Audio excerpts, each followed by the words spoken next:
welcome Pak Teto to join us with my fellows. And we have Mr. Kylie from the industry, from Mandiri. Please welcome Mr. Kylie.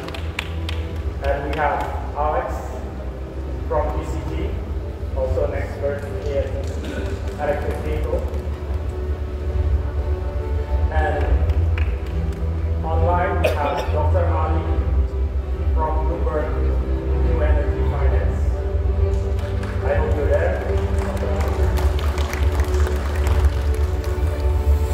So perhaps I give a little bit of a short bio of our speakers. Next to me we have Mr. Satyan Aryo Seto, short. Thank you, Pak Seto, for being here. He is the Deputy of Investment and Mining Coordinating Ministry of Maritime Affairs and Investments. He has been successfully driven various government projects, financing across different sectors, from energy to infrastructure to tourism. So he's a very well-known guy in Indonesia, actually. So.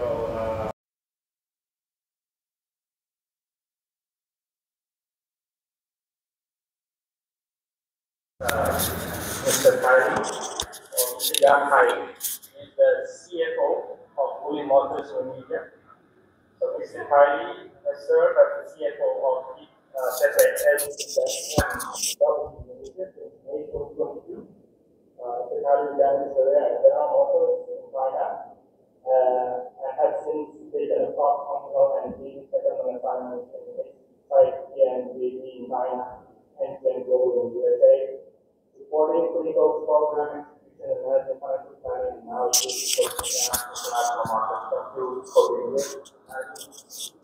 And we have Mr. Alexander Wallmeister, Managing Director and Senior Partner from Boston Consulting Group.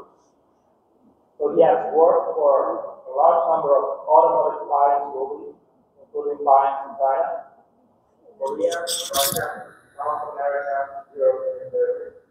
Thank you, Alex, for being here. And online we have Dr. Ali. Dr. Ali is Head of Asia Pacific Bloomberg Energy Finance.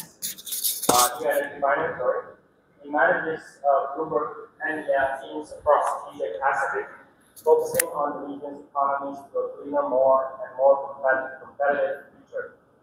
So thank you, Dr. Ali, for being here. So, to start the discussion, I would like to get from the panelists actually the view of the global situation at the moment on each of your perspectives. So let me start with from the far side of things. So Alex, probably you can share us on the trajectory of EV adoption in the world. As we all know that EV adoption is going quite fast, especially in the developed markets.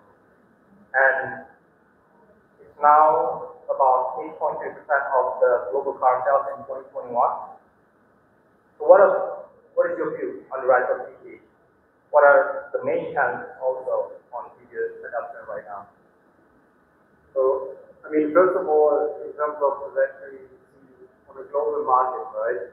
I think what anyone probably would have doubted 5 years ago that electric vehicles become real is actually in full swing, right? I think by now there's no doubt anymore that the major automotive market, which is the next sort of 5 to 10 years, are going to be getting electrified, and also on a really large scale, right?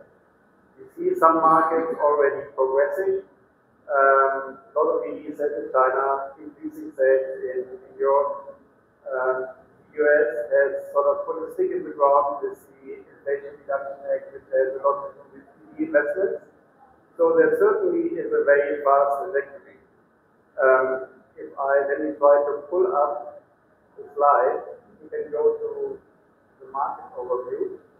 I mean, our projection is that, if you go to the next slide, that in 2030, there hardly will be any vehicle that hasn't got a battery, right? I mean, either being in full fully battery electric or being it sort of hybrid or plug-in, right? And that is a global perspective. And I think that is a tremendous development versus 5 years ago, where everyone was still uncertain.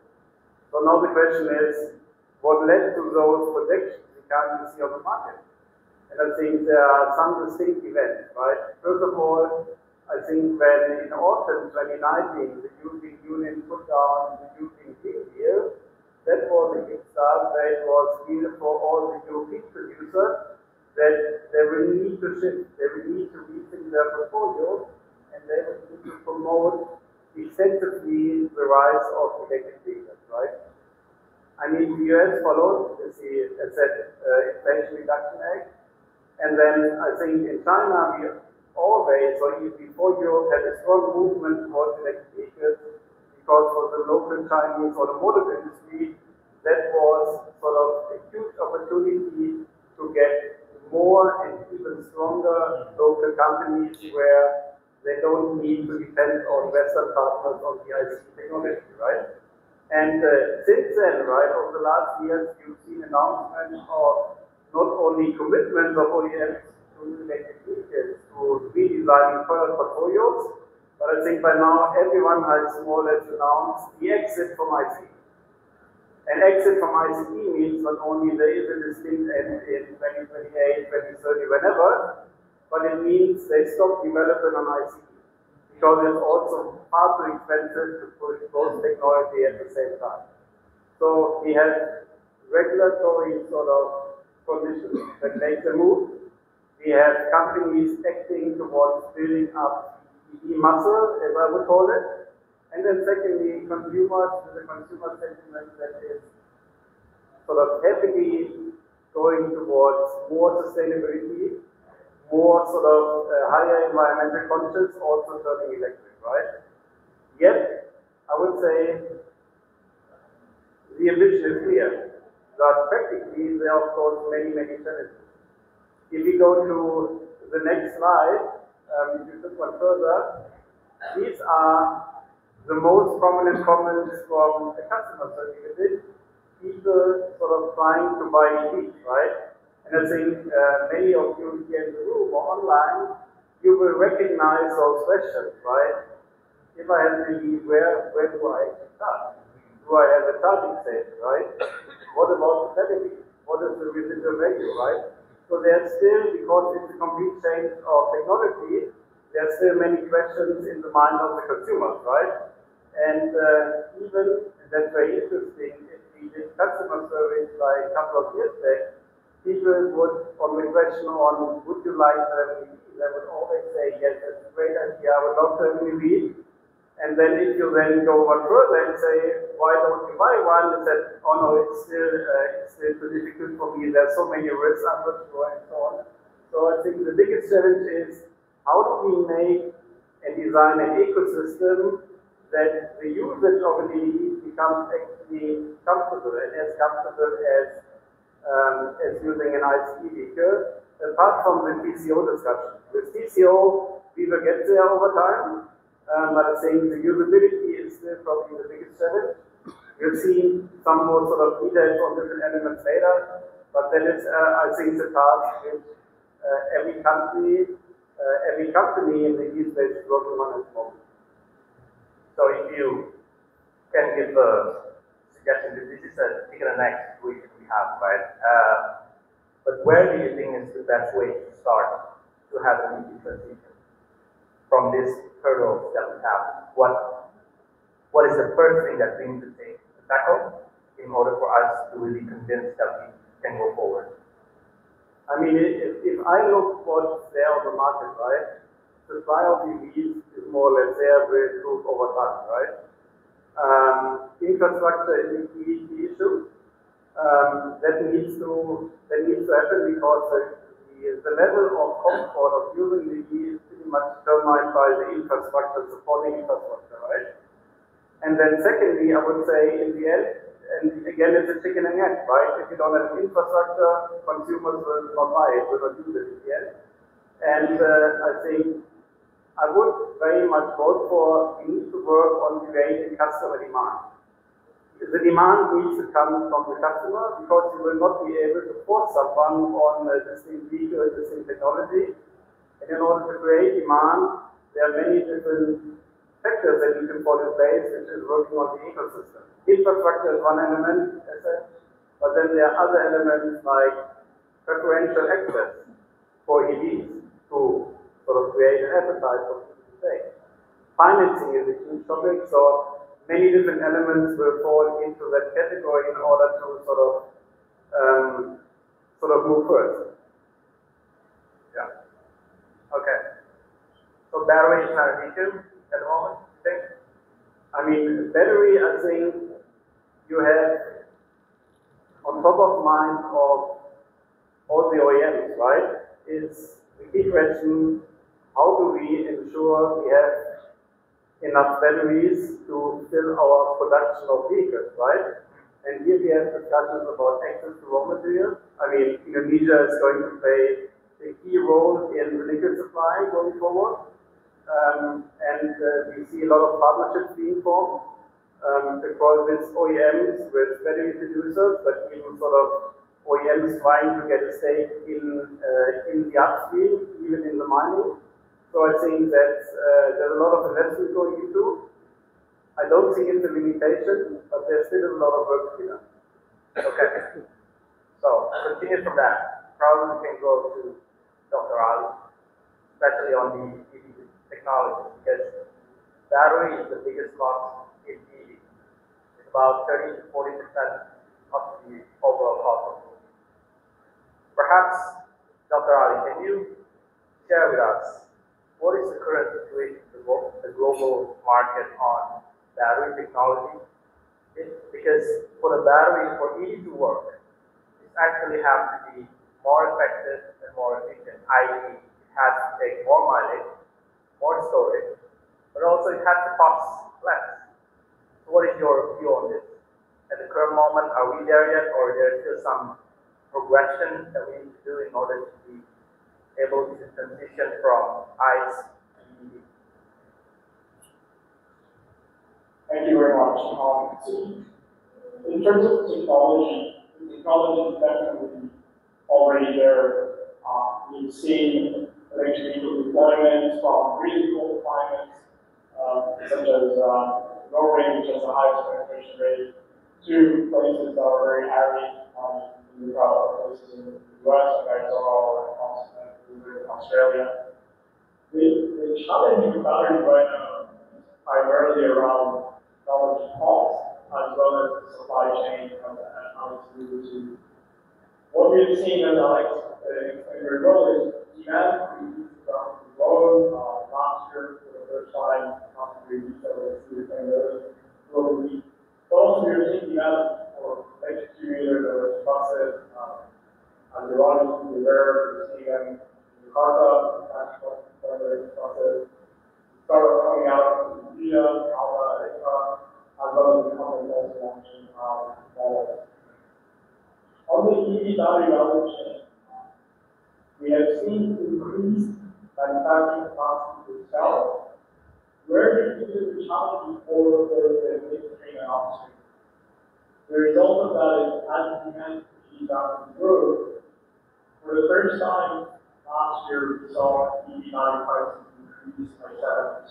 As you can see on this chart, before that, every year it's falling, thanks to scaling up and composition and improving technology. But last year, we saw prices decline. Now, we do expect that price rise often has continued as we're expecting that more capacity to be around midstream and upstream commission. So for this year, we probably see a little bit of a marginal rise because of inflationary pressures that are affecting the economy. But beyond that, you can see that for 2025, we're going back to lower prices. If you may go to the next slide, the future alternatives to lithium-ion batteries. One of those is sodium-ion. And certainly sodium-ion, those undergrounds eventually compete on cost with cheaper lithium-ion chemistries, such as lithium-ion phosphate. It may eventually also be possible to improve the sodium-ion battery density to be somewhat competitive with one process. But what's really important to remember is scale. Today, we estimated probably about 500 megawatt hour of annual production capacity for certain batteries under development. For lithium ion as a whole, we're talking about annual cell production capacity over 800 gigawatt. So the orders of magnitude different. And again, for automakers, Alex mentioned, that scale is extremely important. So certain reliability uncertainty is probably going to take a bit of time. When we go to the next slide, we also hear a lot about solid-state battery. And for solid-state battery, the promise is that it will potentially be higher energy density, higher performance, but also potentially safer. Here, there are some startups that have already launched prototypes of the semi-solid, still development and technology. Other are obviously fully solid-state launches within this decade. Again, if you look at the scale, even if these promises are starting to realize, the scale that's far delivered in my conventional technology today. If you go to the next slide, in our outlook, in the base scenario, we'll see lithium-ion variety industry dominating when it comes to batteries used by road vehicles and 2 years to all the commercial vehicle advances. If we want to accelerate the electrification capability and also manage some upstream usage challenges, certainly you will have to look at novel industries like lithium-ion, iron chloride. These are technologies that still are relevant on prototype level. The supply chains are available and commercialized, but at least through this decade, we will do that in line. Okay. So perhaps now we go to the industry players. China. So Wuling is already in the EV market and probably started from China. What can you share with us on the current situation on the global EV market and whether EV is the product focus for Wuling from now going forward, and how much important it is for your strategy? Okay, thank you. Good afternoon, everyone. It's a pleasure to be here. So maybe I'll just address the first one first. When it comes to kind of the EV landscape, right, in markets like China, as some of you know, Chinese market is a little more mature in terms of the EV setup. So the customer preference there is usually, what really attracts people to buy an EV will be really on the side of, the cost savings that you get from charging by electricity rather than going through the gasoline. So that's one area. And then the other one is really on the driving experience, right? If some of you have been on an electric vehicle, it offers a little different driving experience, especially from an acceleration perspective, right? It gets more responsive than a typical ICE product. And then the other one is really on the quieter cabin, right? Because there's no engine noise that you typically get in an ICE product. And then, of course, there's also another element of that, which is there are people who are more tech savvy, right? They look at EV as a new sort of technology gadget. Because the EVs that's currently in the Chinese market actually offers a lot of intelligence and connectivity features that it just offers you to a different type of experience when you're driving the vehicle. So actually, this is a bit of these are a bit of the key reasons why the Chinese people are now opting for the EV compared to an ICE. Now, switching gears a little bit on the EV strategies in Indonesia, I really think that being here as an industry player, I think we are being here at the right place at the right time. And why I say that is because as we discussed before, we do have very favorable policies, right, coming out from the government. And we also have the raw materials abundant in Indonesia that really can support the manufacturing of not just the EV, but essentially the chemicals that used in the battery production. So that's actually one critical area we just discussed. Right? The battery cost is what matters to the supply of these. And since we do have it abundant globally, I think this really attracts investment here. And as an OEM, obviously, I think our goal is really to capture the trend of moving towards a place in the future. And this will really give us another edge, right? When it comes to, as some of you know, the AED that we launched last year, it actually gained some traction. Not only with the consumers per se, but also, we also have like fleet customers, whether it's from the public sector or from the other kind of private companies. So I think we really do hope that we continue to ride the wave and also to do whatever we can to try to create an ecosystem and to further improve the ecosystem. Okay. And now we go to Nintendo. I think, as we already heard this morning from Pak Jokowi, Pak Sri Mulyani, Indonesia is in the, I think, perfect spot for EV transition, as we are trying to downstream from nickel batteries and batteries to the chunk of the cost of an EV. And so we have competitive edge to be one there. So can you elaborate now what is the current EV landscape in Indo from the government point of view, and what is the government doing now to accelerate EV adoption? As mentioned, Balu is that by 2024 we already going to make battery by then. Thank you very much.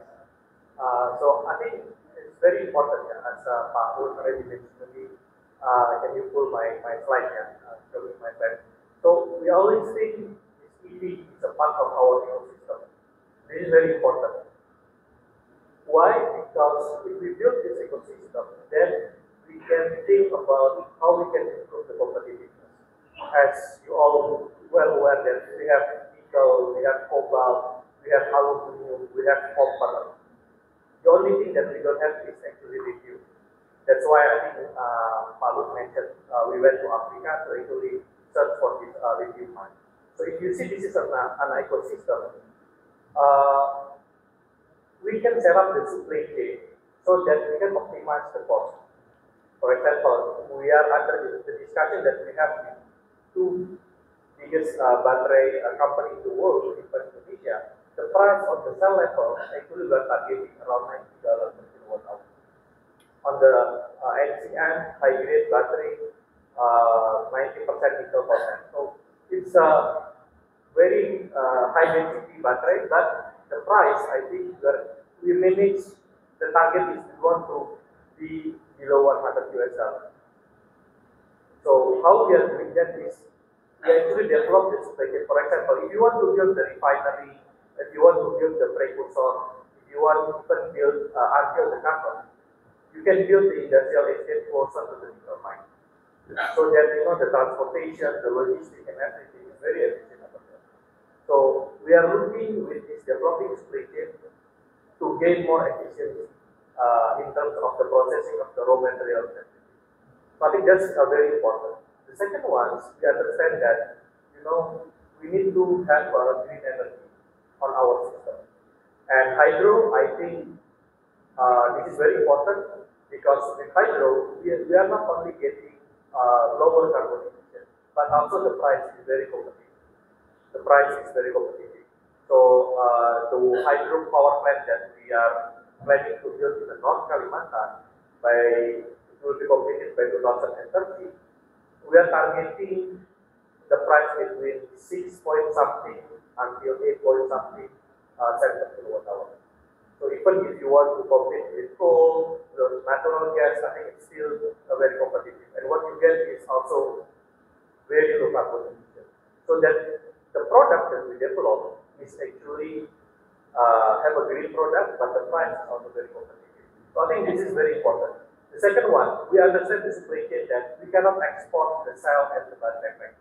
It's not efficient, it's not very economical. So the only thing that we can think is to make Indonesia is actually a producer or exporter of electric vehicles.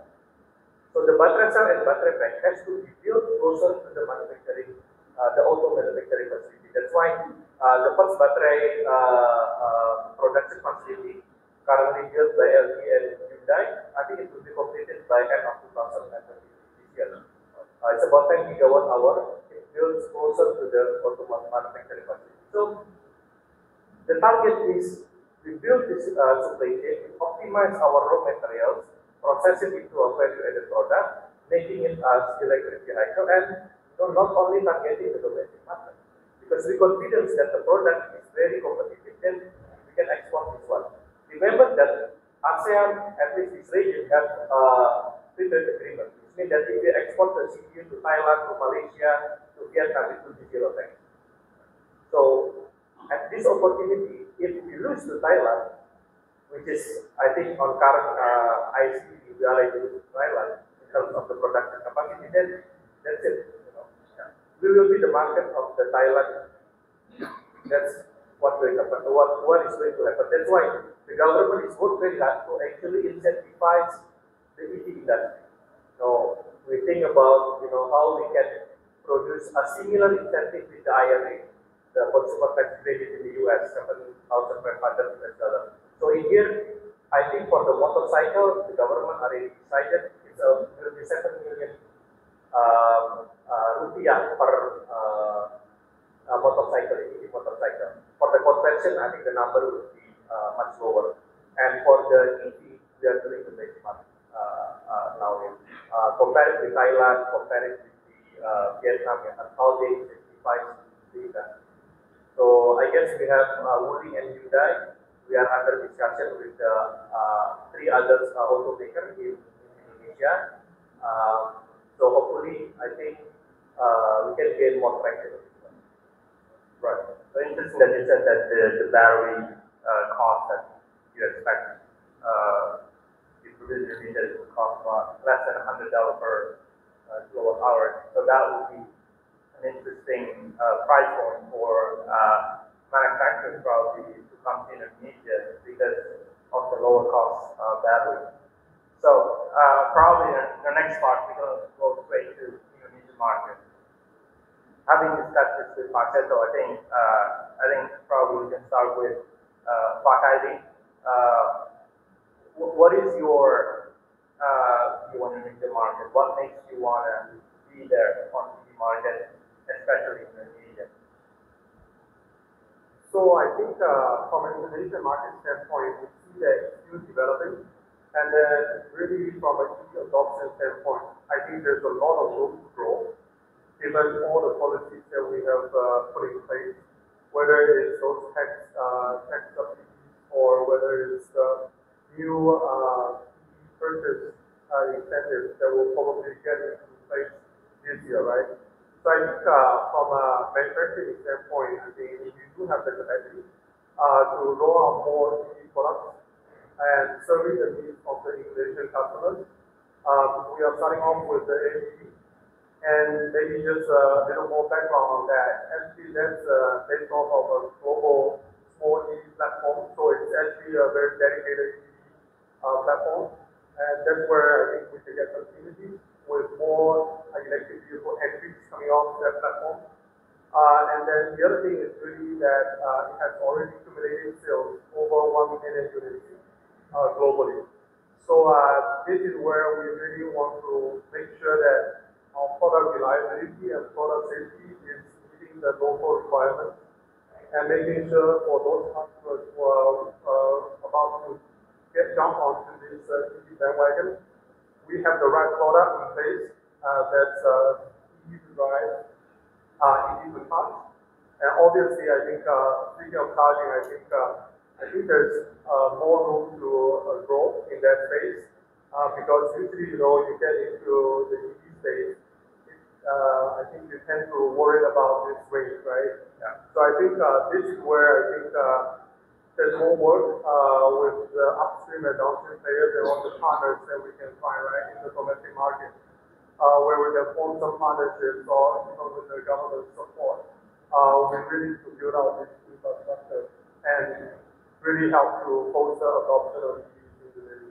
Yeah, I guess that's the main also issue that Alex has pointed out about the infrastructure is also needs to be ready in order for more players to come to Indonesia as well. And I guess the commitment from the government to make it happen is always quite big, and it's a matter of the map, how do we get there? I think, Francis, do you have any insight on that, on the infrastructure? Because this seems to be the main hurdle point. We've discussed this with Alex before, and what do you think we need to do there? Thank you very much. So I guess I would say I think the first priority is actually how we can speed up the adoption on the electric motorcycle. Yeah. In Indonesia, we have about 180 million motorcycles. We sell about 6.5 million every year. So I think the key of the motorcycle is you are changing the business model. So you don't include the battery on the purchase of the motorcycle. So you change to the subscription base. So if you do that, I think you can lower the initial price by if you put 1.5 or maybe 2 kilowatt hour in the motorcycle, I think you can easily save about $300 US saving. Yeah. That's very substantial. $300 is about 4.5 million. So you can immediately reduce the initial purchase, and there is a 7 million of the government subsidy. Then you can easily get your electric motorcycle purchase price close to 70 to 80 million. So that's quite similar with the entry price of maybe Neo Vario motorcycle. So that's very important. But you are doing that, then you need to do additional work on how you develop the swap battery. So I think on this swap battery facility, the issue is who is going to invest on the battery that you are going to put in this swap battery facility. So I think that's very important. So the initial investment, I think this is in mind with the government needs to do something. Maybe government can provide initial funding to DLN or Pertamina to develop this battery supply chain for this motorcycle. I think if I may add also the standards for the battery itself. Yeah, that's definitely also very important. The standardized battery capacity and the volume. For the electric car, I think the issue is first I think on the certification, and the second one is also on the grid capacity. So I think we discussed with Kylie before. So if you want to get more traction, you need to introduce the model with let's say electric expander or electric Avanza, the 7-seater. But the problem with the 7-seater is that you need a bigger battery. If you need a bigger battery, then obviously the price will be much higher. But not only that, but also the charging capacity, the speed of the charge is also very important. So the bigger the battery, then you need a higher voltage of a grid to actually shorten the charging time. So this is a lot of factors that I think we need to put to get the right equilibrium here. To produce a model. So 7-seater might be still quite difficult, but maybe 5-seater, something like that, I think is still doable with the price range between 250 to 350 million rupiah. I think that will be very attractive to the market. But again, the infrastructure, the charging, the grid capacity, the voltage of the grid, I think that's something that